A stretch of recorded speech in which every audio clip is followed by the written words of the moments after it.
বললেই বলিউড ক্যারিয়ারে খরা চলছে কঙ্গনা রানাউতের। পরপর সিনেমা ফ্লপ, আর এখন পড়েছেন আরও মুশকিলে।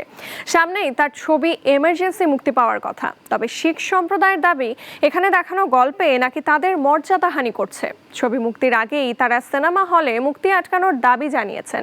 আর এবার তো সরাসরি খুনের হুমকি পেতে শুরু করেছেন কুইন খ্যাত এই নায়িকা।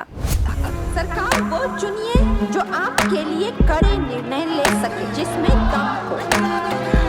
আগামী 6 সেপ্টেম্বর মুক্তি পাবে কঙ্গনা রানাউতের ইমার্জেন্সি ছবিটি। এই ছবিতে তিনি প্রাক্তন প্রধানমন্ত্রী ইন্দিরা গান্ধীর ভূমিকায় অভিনয় করেছেন, জানিয়ে বেশ কিছুদিন ধরেই চলছে নানান আলোচনা। ইমার্জেন্সি ছবির প্রচার করতে গিয়ে প্রায় সারা দেশ চষে ফেলেছেন এই ছবির প্রযোজক অভিনেত্রী কঙ্গনা। তার অভিযোগ, তিনি নাকি ছবি বাতিলের হুমকি পাচ্ছেন, একই সাথে খুনের হুমকিও নাকি পাচ্ছেন তিনি। ছবির নাম এবং কঙ্গনার লুক বলে দিচ্ছে প্রাক্তন প্রধানমন্ত্রী ইন্দিরা গান্ধীর জীবনের অন্ধকার দিক দেখানো হবে। এখানেই নাকি আপত্তি শিখ সম্প্রদায়ের। তাদের দাবি, ছবিতে উদ্দেশ্য প্রণোদিতভাবে শিখ সম্প্রদায়ের মানুষকে বিচ্ছিন্নতাকামী হিসেবে দেখানো হয়েছে, আর এর পেছনে রয়েছে গভীর ষড়যন্ত্র, এমনটাও দাবি করেন তারা।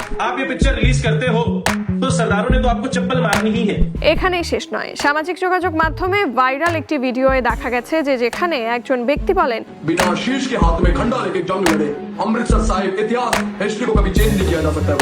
ইতিহাস বদলানো যায় না। যদি শিখদের ছবিতে সন্ত্রাসী হিসেবে চিত্রিত করা হয়, তবে মনে রাখবেন যে যার সিনেমায় এটি ঘটছে তার সাথে কি ঘটতে পারে। মনে রাখবেন সতবন্ত সিং এবং ভিয়ান সিং কে ছিলেন, যারা আমাদের একটু ছুঁয়ে দেখবে তাদের মাথা কেটে ফেলতে পারি। ভিডিও প্রকাশ্যে আসার পর থেকে কঙ্গনা পুলিশের কাছে সাহায্যের আবেদন করেন। और ये फिल्मी लोग हैं, इनको लगता है कि इनकी दुकान चलती रहेगी, अगर देश चाहे जाए भाड़।